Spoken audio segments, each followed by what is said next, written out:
Hi friends, welcome back to my channel. My name is Tash and today I'm going to tell you all about the books I read in November and the books that I'm planning on reading in December. So let's just jump right into it. I read 5 books in November and unfortunately I didn't really love most of them. I started off the month with The Only Good Indians by Stephen Graham Jones and I had such high hopes for this book. I've heard so many amazing things about Stephen Graham Jones and his writing and his horror, but I didn't love this one. I gave it 3 stars in the end because I think it was still quite impactful. I really enjoyed sort of the first section with the first set of characters that we followed, but once the perspective shifted, I just found I didn't really care as much about them. It was a really interesting premise and a really interesting execution of that premise, but I just found it really hard to stay engaged for a lot of it, and I just found it a bit boring overall.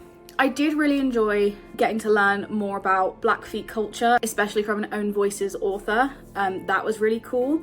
And I'm definitely interested in checking out other stuff from Stephen Graham Jones, but I just think The Only Good Indians wasn't really for me, unfortunately. If you have any recommendations for other Stephen Graham Jones books, then please let me know in the comments down below because I definitely do want to check out some more and see if I can find something that does really work for me. The second book I finished was The Dream Hotel by Layla Lalamy, and this actually rounded out my full TBR. So well done me, I finished it. Stay tuned for a video coming soon where I rank all of the books that were on my full TBR from worst to best, so see you there. I loved this book. It's one of those books that you kind of don't want to say you enjoyed it because it's quite depressing and frightening in a way that it really reflects back on you where our society is headed, and especially in terms of sort of over surveillance.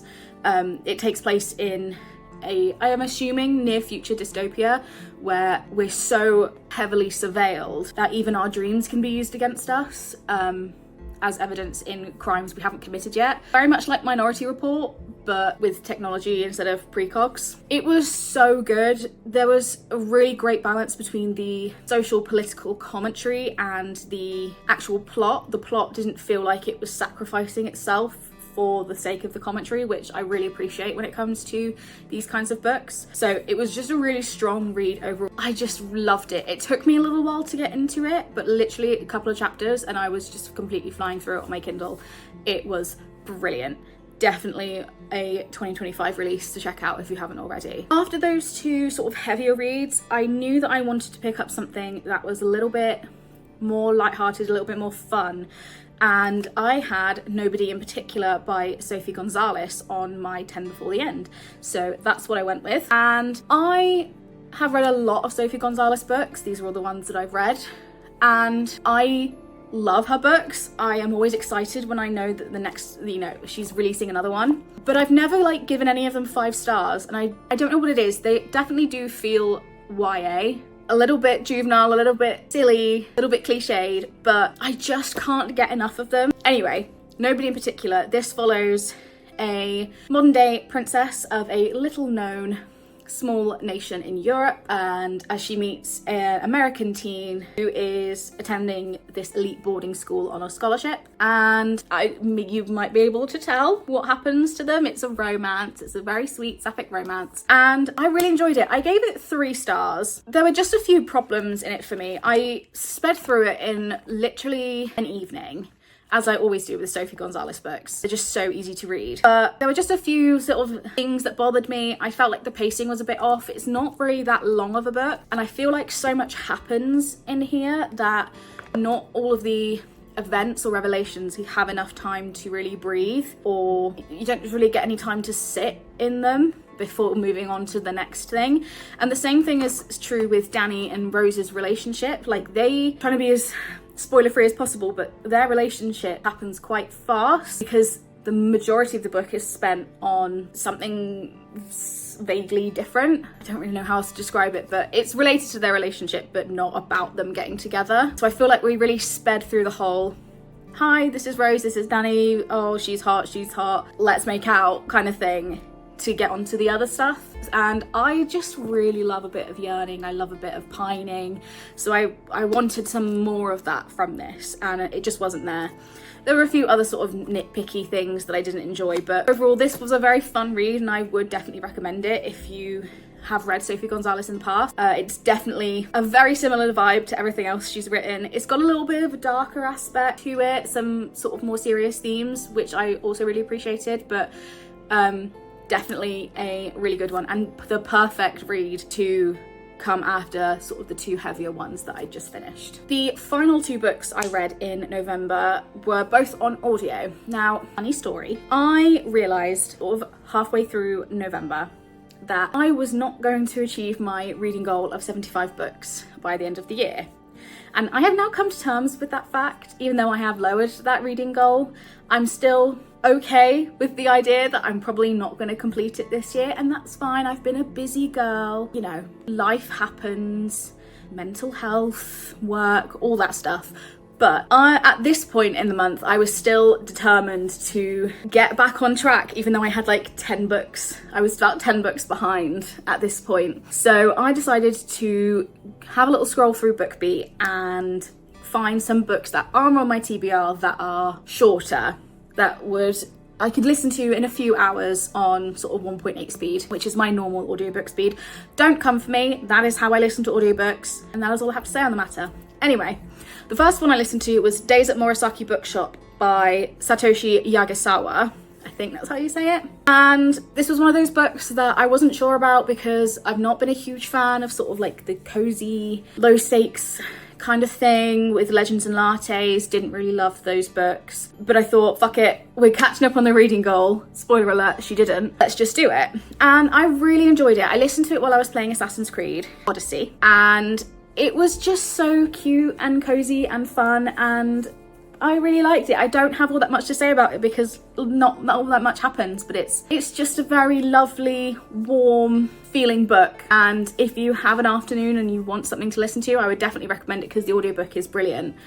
And yeah, I'm kind of interested in reading sort of the sequels to it. So that was a bit of a surprise for me. I gave that one 4 stars. And then I found The Hitchhiker's Guide to the Galaxy by Douglas Adams, which has been on my TBR for quite a while. And I gave it 3 stars. For me personally, listening to the audio probably wasn't the best way to consume this story, especially because I was trying to do other things at the same time as listening to it. And I feel like because it's fairly nonsensical and quirky and weird, you kind of have to pay a bit more attention than I thought that you would have had to. So I gave it 3 stars. That's maybe not an accurate representation of how I would truly feel if I had physically read it, but I thought it was really fun. It was really funny. I'm really glad to now actually be in on the joke of the meaning of life, the universe, and everything.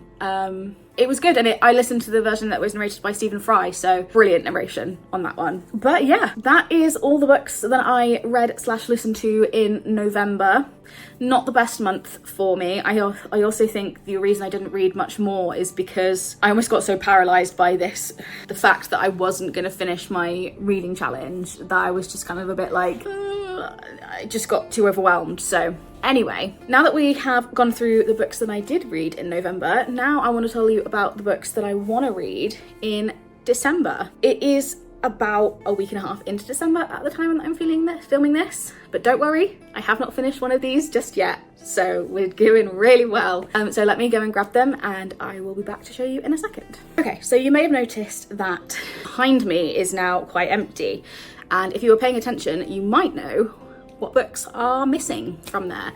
The first one I'll start with is Babel by R.F. Kuang. Now, I already feel like I'm being way too ambitious when it comes to my TBR so far, because this is a chunky book, and it also has footnotes, which I notoriously hate in books. It's usually an instant DNF for me, but for R.F. Kuang, I will push through.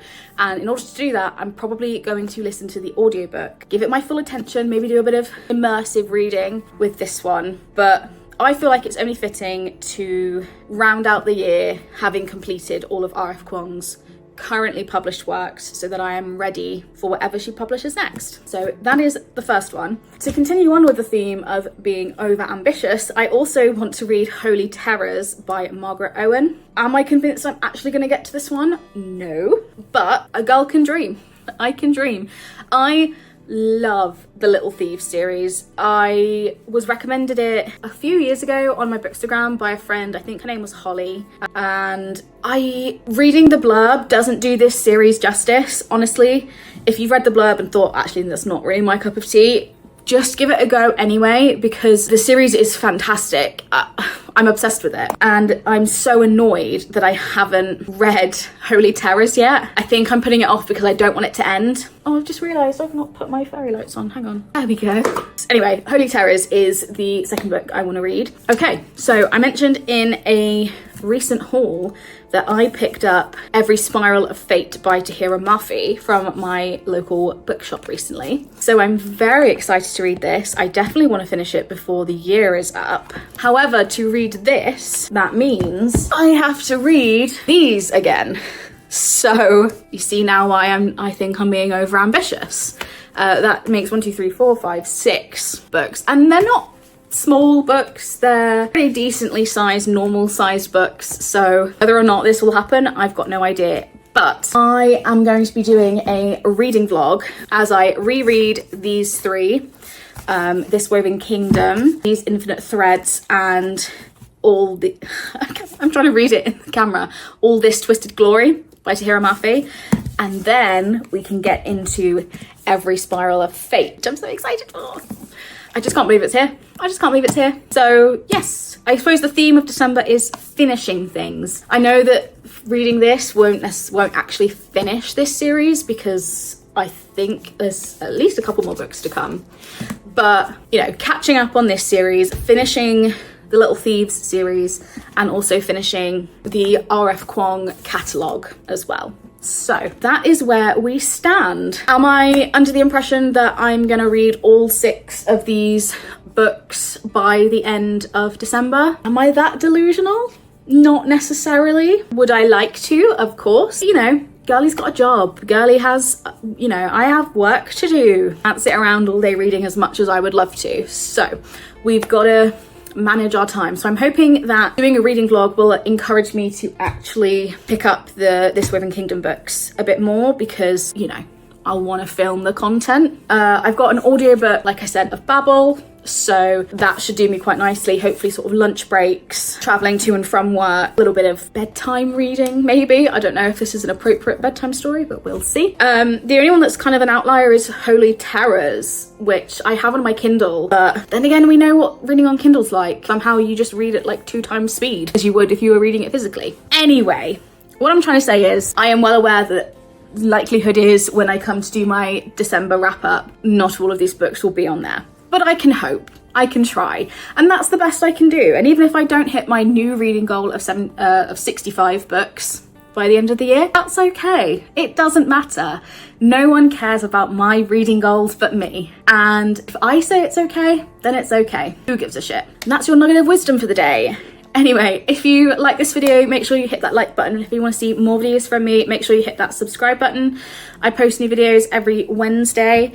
Hopefully in the next few weeks, we're going to be trying every Sunday, maybe every other Sunday. I have ideas. I have things that I want to film and want to post. So if you liked anything you've seen today or in the past, then please make sure you stick around, and I would really love to have you here. And on that note, have a lovely rest of the day, and I will see you next time. Bye.